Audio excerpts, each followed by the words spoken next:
Olá, eu sou Antônio Carlos Alencar Carvalho, advogado em Direito Administrativo Disciplinar há mais de 20 anos.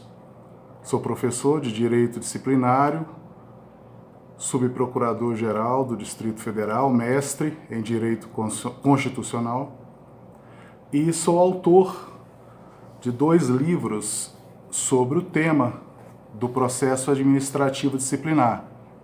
O livro Penas Máximas no Processo Administrativo Disciplinar, que é uma dissertação de mestrado, que traz uma visão mais progressista e faz um estudo profundo do tema do poder vinculado da administração pública em relação às decisões de processos disciplinares quanto à aplicação de penas máximas em todos os casos. E outro livro, que é o Manual de Processo Administrativo Disciplinar e Sindicância, que está em vias, já no prelo, em vias de ser publicado em sua 6ª edição. Esta aqui é a 5ª edição, 2016, mas o livro já está sendo processado na editora para a 6ª edição. Este livro, ele contém 1.840 páginas sobre o processo disciplinar, em que nós desenvolvemos um estudo completo do assunto, tanto do ponto de vista procedimental como material. Hoje eu gostaria de comentar sobre o Instituto do Processo Administrativo Disciplinar. Qual é a sua origem, qual é a sua justificativa?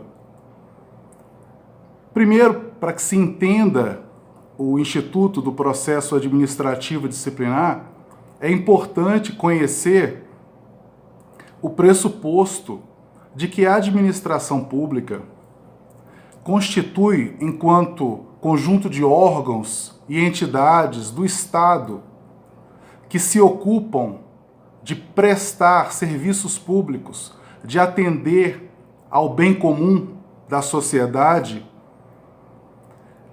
necessita que aqueles a quem ela investiu como seus agentes observem regras de comportamento no exercício da função pública. É conhecido que, segundo a teoria da imputação, os atos praticados pelo Estado são atribuídos aos seus agentes. Então, a prática de infração, de descumprimento de regras de comportamento, de conduta no exercício funcional, desatende aos valores e aos postulados que buscam orientar a satisfação do interesse coletivo, que é uma missão da administração pública. Então, daí surgem as regras do processo administrativo disciplinar e as regras do direito disciplinário, do estatuto disciplinário. Os servidores públicos devem, por força do princípio da segurança jurídica, conhecer as condutas que lhes são vedadas e cuja prática pode implicar a aplicação de penas pela administração pública. A verificação de condutas irregulares, ou seja, de comportamentos funcionais de servidores públicos indesejados, determina que a administração pública proceda à apuração desses fatos.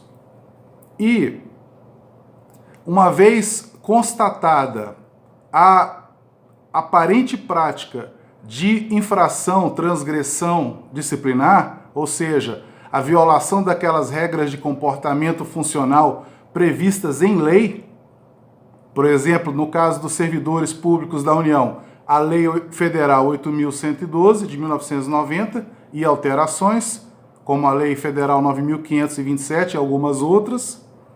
Uma vez verificada a aparente prática de infração disciplinar, importa que aquele fato seja apurado, para, se for o caso, ensejar uma punição ao servidor que se comportou mal no exercício da função. Então, o processo administrativo disciplinar se compagina com todo esse contexto. A apuração de condutas dos servidores públicos que, em tese, caracterizariam transgressões disciplinares, depende de um procedimento, de um processo, na verdade, que permita a participação, a interferência, a colaboração do servidor público cujos atos são investigados, são apurados. A administração pública, na perspectiva mais progressista e moderna do direito administrativo, na França, a partir da segunda metade do século XX, já se orienta pelo modelo participado do exercício da função pública, do modelo dialógico, aberto. O que quer dizer isso? A administração pública, diferentemente dos postulados que vigoravam nas origens do direito administrativo, ainda em sua perspectiva original pós-Revolução Francesa, embora a França contenha regras, inclusive disciplinares, desde o século XV, XIII, segundo os autores franceses, como o professor Frédéric Lorry, na sua obra clássica em 2 volumes, La faute disciplinaire dans la fonction publique, que é a falta disciplinar na função pública, uma obra colossal, maravilhosa, em 2 volumes, em que ele cita as origens do direito administrativo, muito antes da Revolução Francesa, porém, não com a possibilidade dos súditos questionarem os atos do rei. Em última instância, não havia direitos oponíveis ao soberano.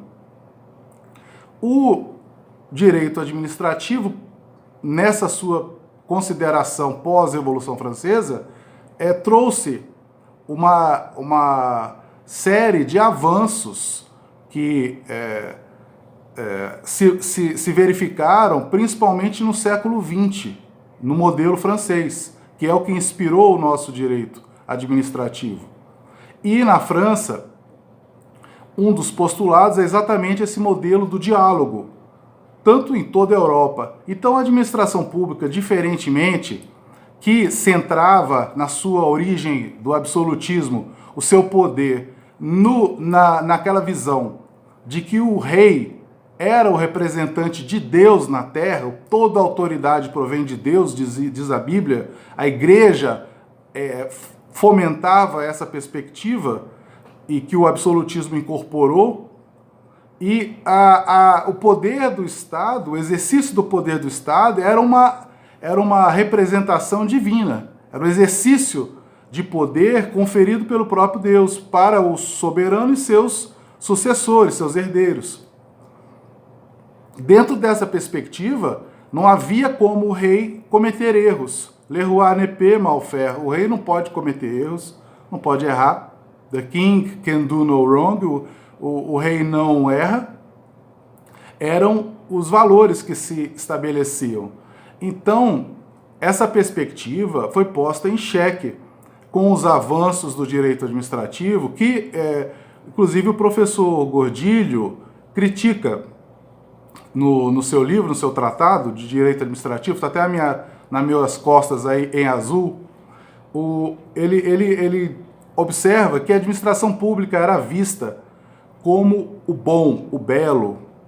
O Estado detinha a representação divina, já o cidadão era aquele que se opunha ao exercício do poder, era uma figura que não merecia atenção, era um súdito, era um objeto do exercício do poder do Estado. Era o que o professor Marçal Justen Filho chama de administrado, do professor criticando essa nomenclatura, do ponto de vista como alguém sem rosto, uma sombra, e não um cidadão. Então o Estado absorveu essa perspectiva de que superou essa perspectiva antiga e implementou essa visão de que o cidadão tem sim a colaborar com as decisões da administração pública, sobretudo que lhe dizem respeito. Então, o processo administrativo é a forma em que a administração pública promove uma decisão sobre um determinado caso. Antes da decisão, aquele que vai ser afetado pela decisão deve ter a oportunidade de colaborar, de emprestar a sua visão sobre o assunto e trazer aos autos a sua perspectiva da verdade, influenciar a decisão final que vai ser proferida. Perdão. Então, o processo administrativo se orienta por essa ideia, ou seja, por esse modelo dialógico. É um diálogo. A administração pública e o acusado, que é o cidadão que é objeto, perdão, é contra quem o Estado pretende exercer o seu poder de punir, em virtude da prática de uma infração disciplinar.